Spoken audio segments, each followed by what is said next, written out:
ইসলামী অর্থনীতির সবচেয়ে বড় মূলনীতি যদি কেউ জানতে চান যে ইসলাম দুনিয়াতে যে অর্থ ব্যবস্থা বাস্তবায়ন করতে চায় তার সবচেয়ে বড় মূলনীতি কি, আমি বলতেছি সেই মূলনীতি আল্লাহর কোরআন থেকে। কাইলা ইয়াকুনা দুলাতান বাইনাল আগনিয়া মিনকুম, ইসলাম বলে এমন অর্থ ব্যবস্থা বাস্তবায়ন করবা যে দেশের সম্পদ যেন অল্প কিছু ধনী মানুষের কাছে গিয়ে কুক্ষিগত না হয়ে যায়। অল্প কিছু মানুষ সম্পদের মালিক হবে আর সাধারণ মানুষ দরিদ্র থাকবে। ওই অল্প মানুষের সঙ্গে সাধারণ মানুষের সম্পদের আকাশ পাতাল ব্যবধান থাকবে। ইসলাম এই বৈষম্যকে জমিনের মধ্যে গুড়িয়ে দেওয়ার জন্য এসেছে।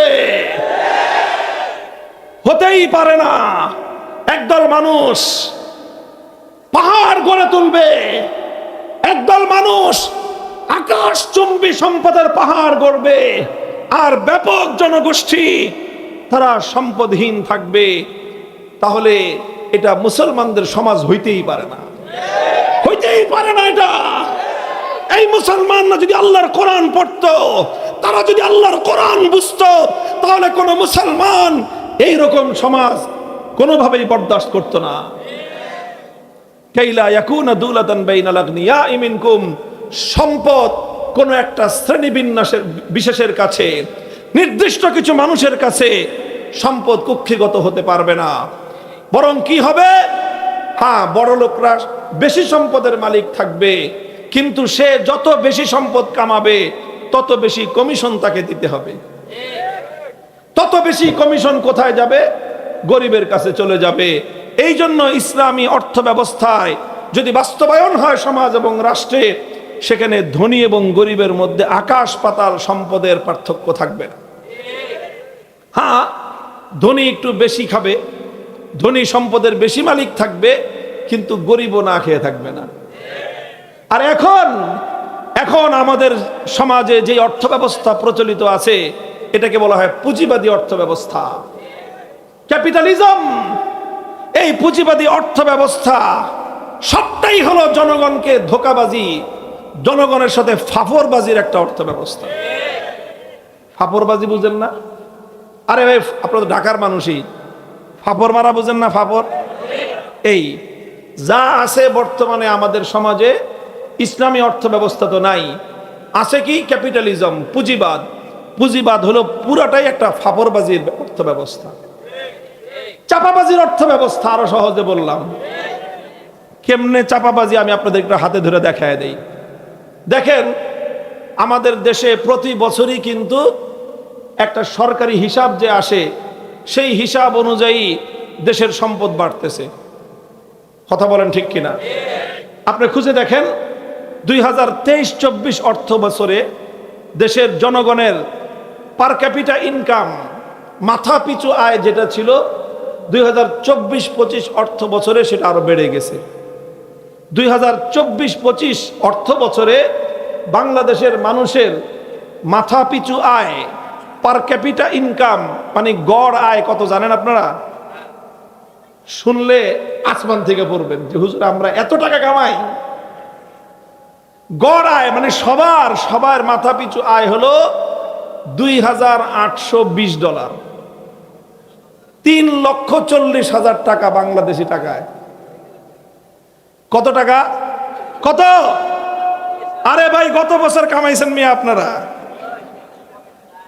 প্রত্যেকের। ভাই, সরকারের হিসাব, সরকার হিসাব দিছে, আন্তর্জাতিকভাবে সারা দুনিয়াও মানছে যে হ্যাঁ, তোমাদের বাংলাদেশের জনগণের গড় আয়, মাথা পিছু আয় 2024-25 ফিসক্যাল ইয়ার, যেটা অর্থাৎ 2024-এর জুলাইয়ের 1 তারিখ থেকে 2025-এর জুনের 30 তারিখ পর্যন্ত, এটা আমাদের দেশের এক একটা অর্থ বছর। বর্তমান যেটা চলতেছে 2025-এর জুলাইয়ের 1 তারিখ থেকে 26-এর জুন পর্যন্ত, এটা পরের হিসাব, পরের মাসে আসবে। লেটেস্ট সর্বশেষ হিসাব আমি আপনাদেরকে শুনাইলাম, $2,820 মার্কিন ডলার, বাংলাদেশি টাকায় 3,40,000, কয়েক টাকা কম, 39,000 সামথিং, মানে 3,40,000। কারণ আবার ডলারের রেট আরো বাড়ছে, এই হিসাবে 3,40,000-এর উপরে। উপরিটা বাদ দেন, আপনারা সবাই কত টাকা করে কামান? 3,40,000 টাকা। এই হলো সরকারি হিসাব, বাংলাদেশের মানুষের গড় আয়। এখন গড় আয়ের হিসাবটা কি? গড় আয়ের হিসাবটা পুরোটাই ফাপড়বাজি। হিসাব হয় কি? জিডিপি, গ্রস ডোমেস্টিক প্রোডাকশন কি পরিমাণ, মোট আভ্যন্তরীণ প্রোডাকশন কি পরিমাণ, উৎপাদন কি পরিমাণ। দেখা যায় যে উৎপাদন বাড়তেছে, মাশাআল্লাহ, আমরাও খুশি হয়ে যাই। দেশের উৎপাদন বাড়তেছে, পার ক্যাপিটা ইনকাম বাড়তেছে, গড় আয় বাড়তেছে, মাথাপিছু আয় বাড়তেছে। 3,40,000 টাকা করে আমরা কামাইতেছি। কিয়ের চিন্তা, খামুয়ার দামও আরামসে ঘুরমু। 3,40,000 টাকা করে যে মাসে কামায়, তাহলে আর কোনো কিছু থাকে? কাহিনী শুনেন, এটা হলো কি হিসাব? গড় হিসাব। কি হিসাব? গড় হিসাব। গড় হিসাবটার কাহিনীটা হলো এই গড় তো আর সাধারণ মানুষ বুঝে না, পাবলিক তো আর গড় হিসাব বুঝে না। গড় হিসাব বুঝে যারা অনেক উচ্চশিক্ষিত, অনেক স্মার্ট, অনেক হ্যান্ডসাম, তারা এই গড় হিসাব করে চলে। তো এক বেটা এরকম খুব জেন্টলম্যান, সে রাস্তা দিয়ে হাঁটতে হাঁটতে এক জায়গায় গিয়ে পৌঁছছে, সেখান দিয়ে তার একটা খাল পার হইতে হবে। এখনো সামনে গিয়ে চিন্তা করতেছে খালটা পার হওয়া যাবে কিনা। হাইটা পাশে দেখে একটা চাষা ভুষা কৃষক মানুষ, আরে জিজ্ঞেস, এই বেটা এই খাল পার হওয়া যাব? কয় না, খাল পার হওয়া যাব না, খালের মাঝখানে আপনার ঠাই হবে না। কেন ঠাই হবে না? খালের মাঝখানে কয় হাত পানি? কয় 4 হাতের বেশি পানি আছে। আর আপনার হাইট হলো 3.5 হাত, তো 3.5 হাত মানুষ 4 হাত পানি দিয়ে পার হয় কেমনে? কয় খারাপ, তুই হিসাবের এত সিস্টেম জানোস না, আমি এটার সিস্টেম বের করতেছি। কি হিসাব বাইর করবেন? কয় মাপ, মাঝখানে কয় হাত? কয় 4 হাত। ওই পারে মাপ, কয় হাত? কয় 1 হাত। এই পারে মাপ, কয় হাত? কয় 1 হাত। কয় এবার 3 জায়গার থেকে স্যাম্পল নিছোস, 1 হাত, 4 হাত, 4 হাত, এবার যোগ দে, কত হয়? কয় হয়? 6। 4 + 1 + 1 কত হলো? কয়বার কয় জায়গা থেকে স্যাম্পল নিছোস? কয় 3 জায়গার থেকে। এবার 3 দিয়ে ভাগ দে। তো বলেন 6 কে 3 দিয়ে ভাগ দিলে গড় পানি কত? এই খালের মধ্যে গড় পানি আছে 2 হাত। এখন ঠ্যাঙের নিচ থেকে 2 হাত পাইপা দেখা যায় হাঁটু পর্যন্ত 2 হাত হয়। কয় 2 হাত পানি, গড় পানি আছে, এই খাল পার হবাটা কোনো ব্যাপার নাকি? তুই হিসাব বুঝিস না। আপনারা কন, এখন এই কৃষক তো হিসাব বুঝে না, পরে হিসাব বুঝায় দিল খালের মধ্যে গড় পানি আছে কতটুক? এই খালের মধ্যে গড় পানি আছে 2 হাত। এখন এই জেন্টলম্যান 2 হাত গড় পানি দিয়ে পার হইতে গেছে। আপনারা কি মনে করেন যে সে খুব ভালোভাবে গড় পানি 2 হাত আছে হিসাব করে পার হইতে পারবে? মাঝখানে গেলে চুবনি খাওয়া ছাড়া কোনো উপায় নাই। এই জনগণকে পার ক্যাপিটা ইনকামের হিসাব দেখায়, মাথা পিছু আয়ের হিসাব দেখায়, 3,40,000 টাকা আয়ের হিসাব দেখায় গোটা দেশের জনগণকে বোকা বানানোর ভাওতাবাজির পুঁজিবাদী অর্থ ব্যবস্থা ভেঙে গুড়িয়ে দিতে হবে।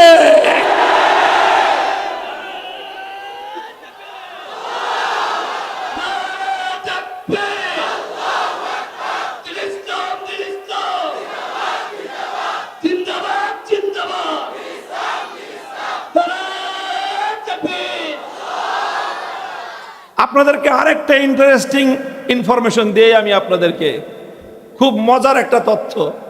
আমি তো আবার অর্থনীতির ছাত্র, আমি BSS and MSS in economics complete করেছি। তো এই হিসাবে এদের এই ফাপড়বাজি আমাদের কিছু জানা আছে। আশ্চর্য ভয়ঙ্কর একটা তথ্য কি জানেন? এই যে গ্রোস মানে জিডিপি দেখায়, যে গ্রোস ডোমেস্টিক প্রোডাকশন যে কি পরিমাণ, পার ক্যাপিটা ইনকাম যে কি পরিমাণ, ইনকামের মধ্যে দুর্নীতি করে মানুষ যেই টাকাটা কামায় এটাও ইনকামের মধ্যে গণ্য হয়। বুঝেন না এই কথা? মানে চোরাই আপনার কাছ থেকে চুরি করে নিয়ে গেছে 10 লাখ টাকা, তাহলে ওর মাসে ইনকাম হলো কত? 10 লাখ। আরেক চোরাই ইনকাম চুরি করছে 10 কোটি টাকা, তাহলে ওর মাসিক ইনকাম হলো। আরেক চোরাই চুরি করছে 1000 কোটি টাকা, তাহলে ওর ইনকাম। আরেক চোরাই চুরি করছে 10,000 কোটি টাকা, ওর ইনকাম। আরেক চোরাই বড় চোরাই চুরি করছে 10 লক্ষ কোটি টাকা, তো ওর ইনকাম।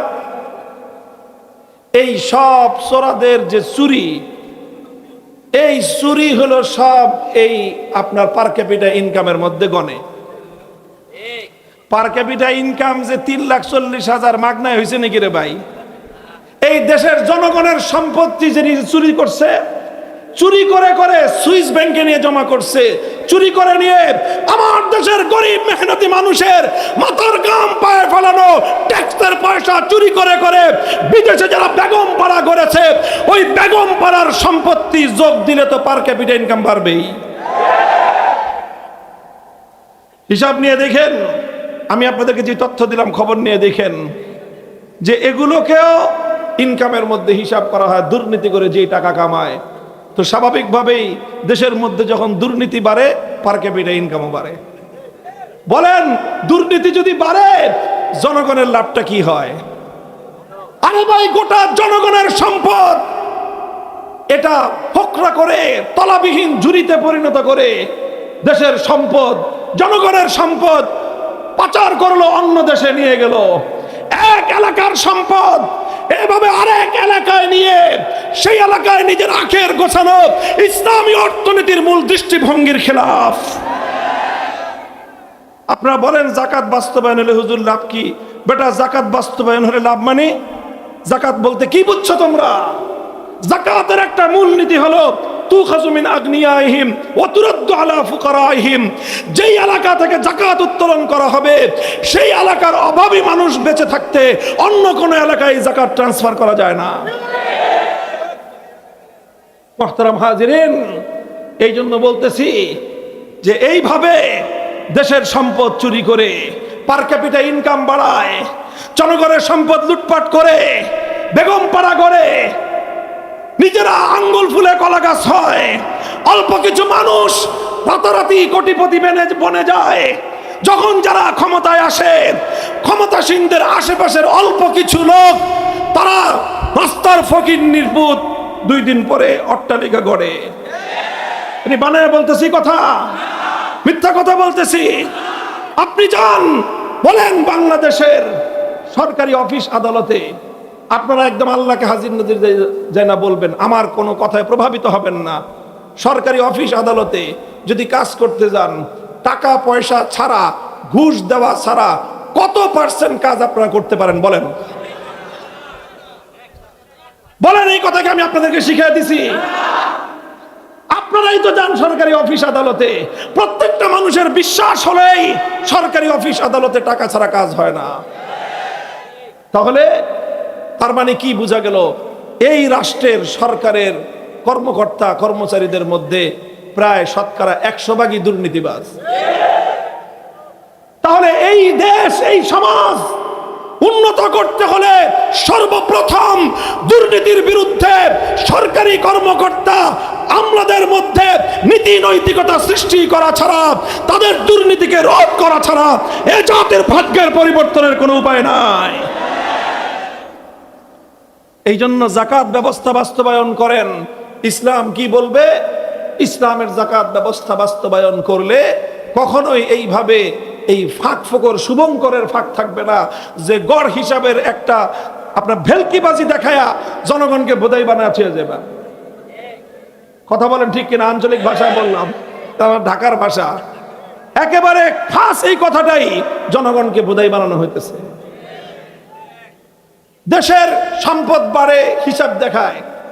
আরে ভাই, আরেকটা মানে জোচ্চুরির একটা কাহিনীর গল্প শুনে আপনাদেরকে। এই সমস্ত কথা তো সাধারণত আমরা হুজুররা ওয়াজ করি না, হুজুররা তো শুধু অন্য ওয়াজই করি।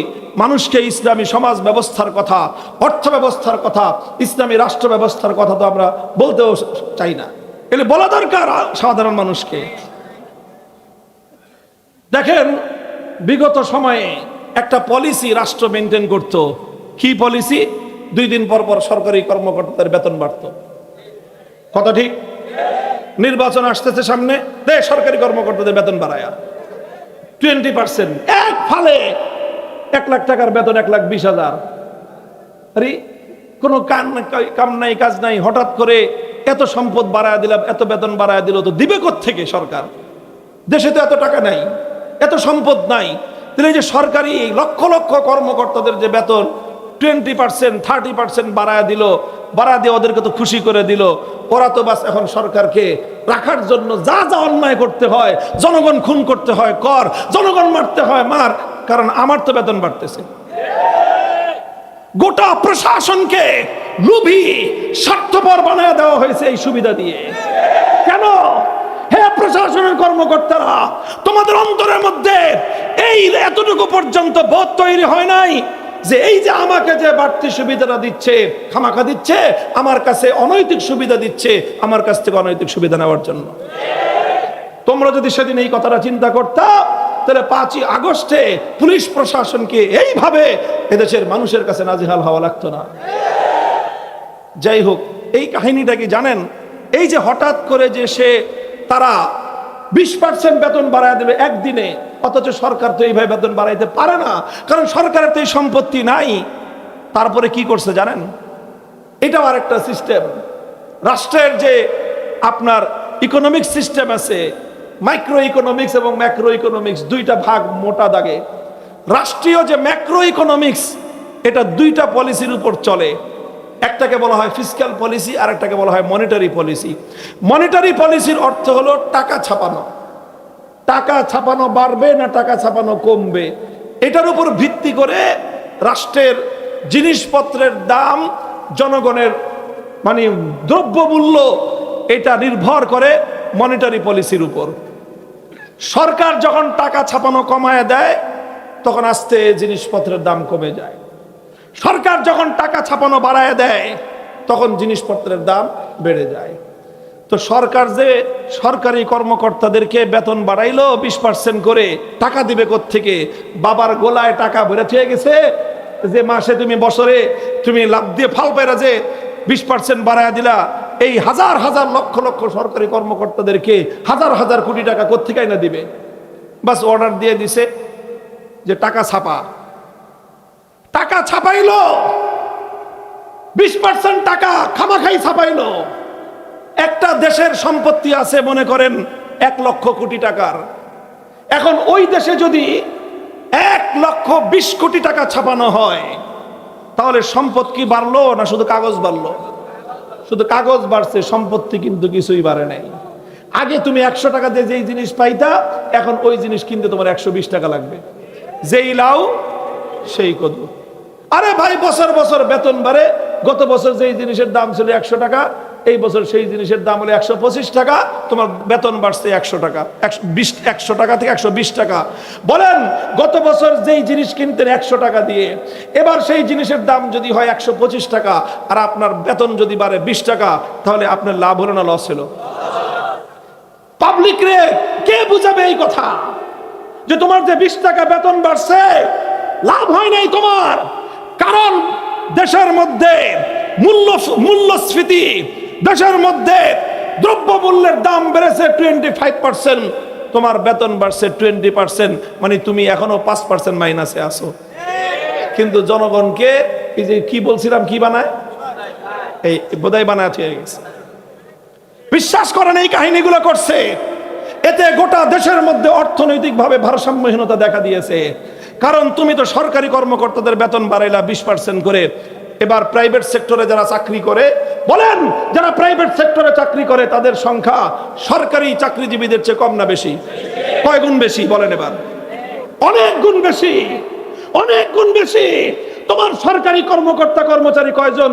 আমার একটা গার্মেন্টসের গরিব শ্রমিক কত হাজার, কত লক্ষ, কত কোটি। বলেন এবার আপনারা। রাস্তায় রিক্সা চালায়, ভ্যান গাড়ি চালায়, ঠেলা গাড়ি ঠেলে, নৌকা চালায়, দিন গুজরান করে দিন মজুর শ্রমিক কত পার্সেন্ট বেশি? তুমি যে 20% ফাল দিয়া সরকারি কর্মকর্তাদের বেতন বাড়াইয়া, ওদের সুবিধা দিয়া তুমি যে তোমার ক্ষমতার কাছে পাকাপোক্ত করলা, এবার দেশের সাধারণ মানুষ এদের বেতন কে বাড়াবে বলেন? এদের তো বেতন বাড়ে নাই।